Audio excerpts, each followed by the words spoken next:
everybody, how's everybody doing today?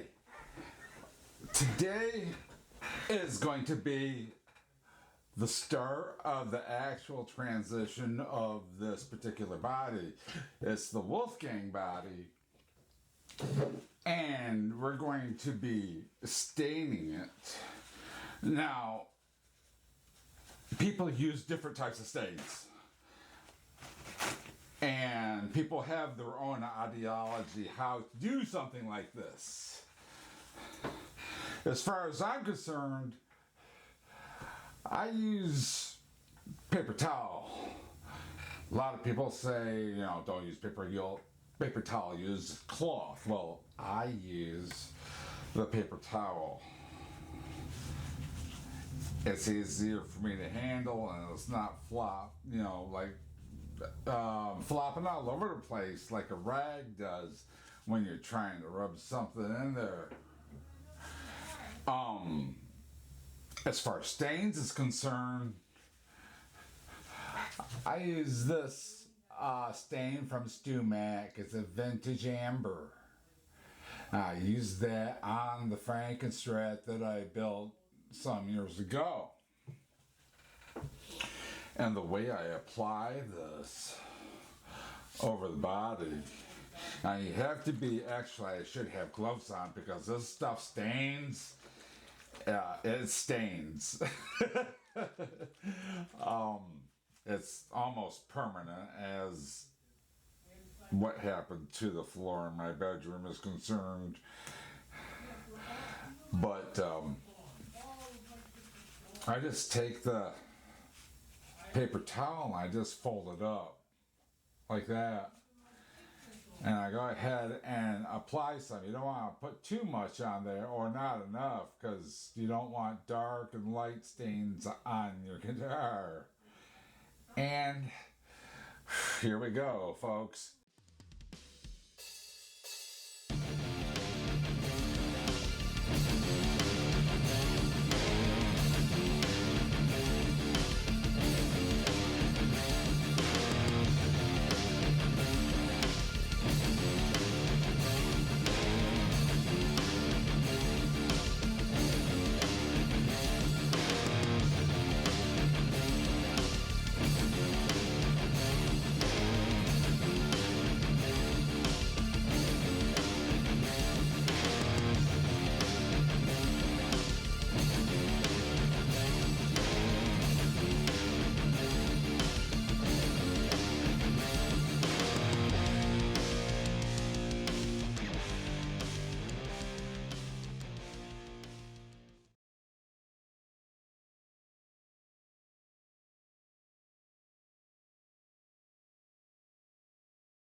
So hey everybody, welcome back. Today we're going to go ahead and I'm going to explain to you exactly what I'm going to be doing here now. As everybody knows, on the surface of the guitar, in the wood, in the grain and everything, there's going to be hills and valleys in the body of the guitar. And what we're going to do is we're going to seal this body with a Z-epoxy. We got the hardener and we got the finishing resin right here. And we're going to be taking that and putting it in a little plastic ramekin cup. Now, when you mix the hardener and the resin in the ramekin cup, you want to let it sit. You want to mix it up and you want to let it sit for about 15 minutes to make sure all the bubbles and stuff get out of the Z-epoxy. You just stir it up with a little skewer stick here that I got. So that's what we're going to be doing next. Stay tuned.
So we're gonna go ahead and let that dry now, and we'll probably put another coat on top of this. Before we do that, though, we're gonna have to like sand it down with some 220 grade sandpaper. We'll hand sand it down. Don't want to use an orbital sand or anything out like that, because then you might get a little bit too deep and then get into the wood again. So what we're going to do is we're going to hand sand it with some 220 grit sandpaper there on a sponge. I like these sponge sandpaper deals. You can get into like curves a little bit more on your guitar and be able to get to the wood instead of using your hand. So, but anyway, yes, we're going to let this dry. Then we're going to sand it down, get all the rough spots off, and then we're going to hit it again with some more Z-epoxy. All right, see you in the next one.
know, sometimes you have to dump some of the stuff that you have in memory card, and I forgot to do that, and the camera in my room, and it shut off on me, so there again, I'm sorry about that. So we're going to go ahead and put the coat on the back side of the guitar, excuse me, because it's not the same place. We're going to go ahead and put the tape, or the epoxy on the back side of the guitar mount, and we're going to go ahead and put equal amounts, so I got at least 5 seconds. 1, 2, 3, 4, 5, okay. Right now, then. Depending, some people put in more, some people put in less. Okay, then once we get all that put in, we're going to go ahead and stir it up, and wait for at least 15 minutes for all the bubbles to disappear. It's very important, because you want to make sure it's completely stirred up. Okay, there we see. I don't know if you can see that. See all the bubbles in there now. Now we just wait for 15 minutes. I have a timer here, sometimes I do things like that, make sure that it stays in there for a proper amount of time, not too much, not too little. And there we go.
Hey everyone, welcome back to the channel. Today we're going to be going through a pretty tedious process of scraping the surface of the guitar body with a razor blade to get the rough edges off of the body from putting the Z-epoxy on the surface. It's a rather tedious process, and what I'm going to do is I'm going to wrap the blade with some tape so that way it makes it easier to hold the blade. But before we even do that, we're going to take some acetone and wipe off the oily the oil off of the blade. So I'm going to go ahead and do that, and then we'll get to the scraping of the guitar.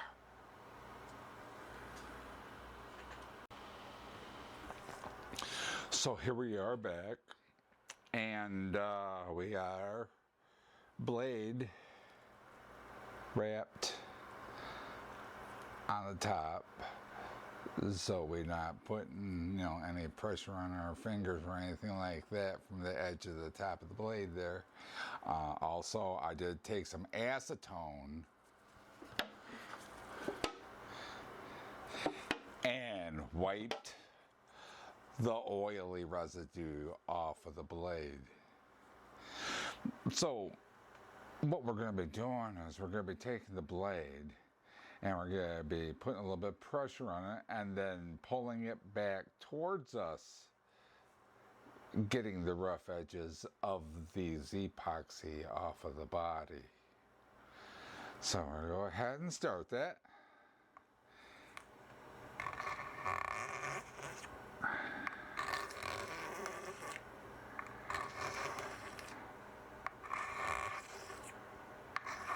As you can see right here, and on the blade, let me focus that in a little bit better. You can see the residue on the blade there. And you can see it on the body being peeled up from the high spots of the Z-epoxy. So I'm going to go ahead and do that and get that finished, and I'll be right back to you.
Okay, so there you have it. Essentially what we did was we just knocked down the rough surfaces of the Z-epoxy so we can give it a sanding with some 220 sandpaper on all three sides. And then we're going to go ahead and put another layer of Z-epoxy on it and repeat the process. So we're going to go ahead and sand it down now.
Okay, so we got that pretty well smoothed out along the edges and stuff like that. Next step is putting a second coat on there. Now, obviously there were a few higher bumps and things like that as far as the epoxy is concerned, and I did get a little too close to the wood. So when you start seeing something like that, if you do this type of process and you start seeing wood, stop doing it in that area, because you, I don't know, may ruin it or something like that. But it's ready for the second coat, and we'll get on that. And then after the second coat is put on, we will be ready to paint this sucker. All right. See you in the next one.